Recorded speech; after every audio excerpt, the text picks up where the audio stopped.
خدا کے امتحان کرے کہ وہ اس کی حفاظت کرتا ہے یا نہیں. اور تیسری آزمائش یہ ہے ٹیمپٹیشن آف شارٹ کٹ, کہ اپنی خواہش کو پورا کرنے کے لیے اپنا طریقہ استعمال کرنا. خدا کا طریقہ کیا ہے اور شیطان اس کے آگے کیا پیش کر رہا ہے.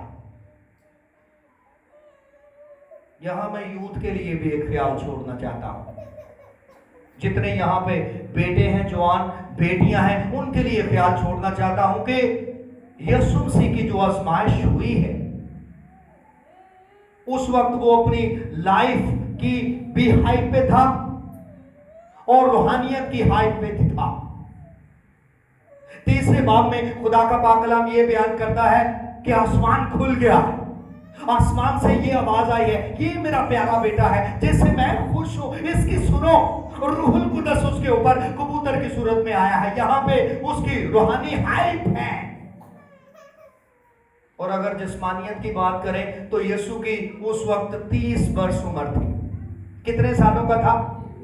30 سالوں کا تھا. وہ جوان ہے اور اس سے بہتر کہ وہ اپنی منسٹری کا آغاز کرے, اس سے بہتر کہ وہ منادی کرے, روحوں کو جیتے, وہ لوگوں کو بدرواہ سے آزاد کرے اور خدا کے مشن کو لے کے آگے جائے اور صلیب کی طرف قدم بڑھائے. اس پہ آزمائش آئی ہے جوانی میں, اور شیطان جوان لوگوں کو بڑے زبردست طریقوں سے ٹارگٹ کرتا ہے. اور آج بھی بطور مسیحی جب ہم کسی اسکول میں, بطور مسیحی جب ہم کسی کالج میں, جب ہم کسی یونیورسٹی میں, جب ہم کسی ادارے میں, جب ہم کسی ہائی پلیس پہ جاتے ہیں تو آزمائشیں ہمارا تعاقب کرتی ہیں اور ہمیں گھیر لیتی ہیں. اور وہاں پہ پھر یہی ٹیمپٹیشن, یہی مسائل, یہی پریشانیاں, اور ابلیس لوگوں کے اندر ہو کے ہم سے کیا کہتا ہے؟ Temptation of shortcut. وہاں پہ دوسرے رستے کا سامنا کرنا ہمیں پڑتا ہے. اور لوگ کیا کہتے ہیں؟ آج بھی لوگ یہ کہتے ہیں, آؤ. آج بھی یہ آفر پیش کی جاتی ہے, آج بھی یہ پیشکش عام ہے. اور کیا کہا جاتا ہے کہ ہم سے گاڑی لے لو, ہم سے بنگلہ لے لو, ہم سے اپارٹمنٹ لے لو, ہم سے جائیداد لے لو, ہم سے کاروبار لے لو, اور ہم سے نوکری لے لو, ہم سے ترقی چاہتے ہو تو وہ لے لو, پروموشن چاہتے ہو تو وہ لے لو, جس جگہ پہ بیٹھنا چاہتے ہو وہ لے لو. جتو آئے ہو تو چھٹو, یسوع دا انکار کرو, عقیدے دا انکار کرو. یہ ایسے مسئلے آنے دے. اور یہ ابلیس کا ایک زبردست ٹرک ہے, اور وہ اس جال میں پھانس لیتا ہے لوگوں کو آج بھی. اور بہت زیادہ لوگ دعا پہ بھروسہ نہیں کرتے, کلام پہ بھروسہ نہیں کرتے, عبادت پہ بھروسہ نہیں کرتے, خدا پہ بھروسہ اور تقیہ نہیں کرتے. اور وہ کیا کرتے ہیں؟ اس کے جال میں پھنس جاتے ہیں. اور بڑے بڑے میں نے ہیرو دیکھے ہیں, چیمپئن دیکھے ہیں جو گرتے ہوئے نظر آئے ہیں, اور انہوں نے اپنے ایمان کا اقرار کر دیا ہے چند سکوں کے لیے, دمڑیوں کے لیے, کوڑیوں کے لیے, اور گاڑیوں کے لیے, بنگلوں کے لیے, رشتوں کے لیے, جائیدادوں کے لیے, کاروبار کے لیے, ترقی کے لیے, پروموشن کے لیے. کیا ہے وہ اپنی نہ صرف ایمان کا سودا کرتے ہیں, وہ اپنی روحوں کو بھی بیچ دیتے ہیں.